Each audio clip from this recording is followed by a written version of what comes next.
This week's Senate meeting took a closer look at inclusion here on campus. Recent changes around have prompted a closer look at what student government can do to spread positivity, equality, and diversity. The bill that will be presented tonight, bill number Senate 418, it will be presented tonight. However, it will have to be presented through a special Senate session. So the culture at UT. So one thing that I'm a senior here, so my freshman year, the Office of Diversity and Inclusion was gutted. This was due to a response from the Tennessee State Legislature. There was an email sent out by the Office of Diversity and Inclusion that talked about just like gender neutral pronouns. Overall, the bill was targeted to allow for more student representation to prevent further spread of alienating ideas throughout campus. However, convincing arguments from both sides showed there's still a lot more to talk about.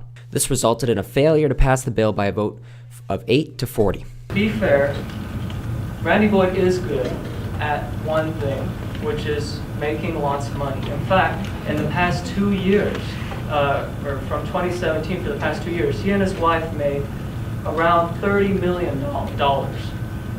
And he has said throughout the campaign trail that he is a businessman first and foremost, despite, of course, the fact that we know he has this political bias.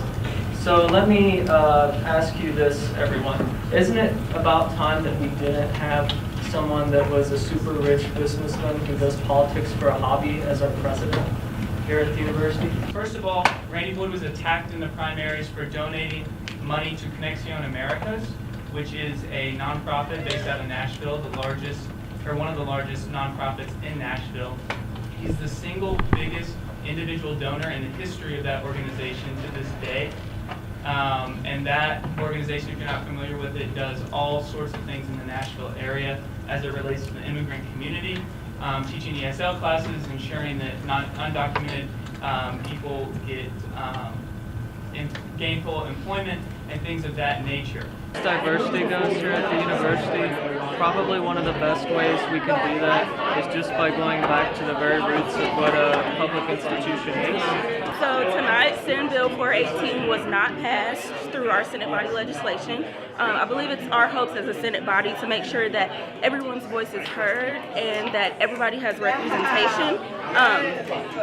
And according to our Senate body, we believe that our appointed interim president could take us to newer heights. It's something that we'll have to sit back and watch and see what happens. Of course, as time goes by, if we see anything that's problematic or something that the Senate body or SGA as a whole should address, it will more than likely get addressed. So again, we stand for student voices. We stand for everyone's voice because, as always, vol does mean all, and that's something that we stand firm on.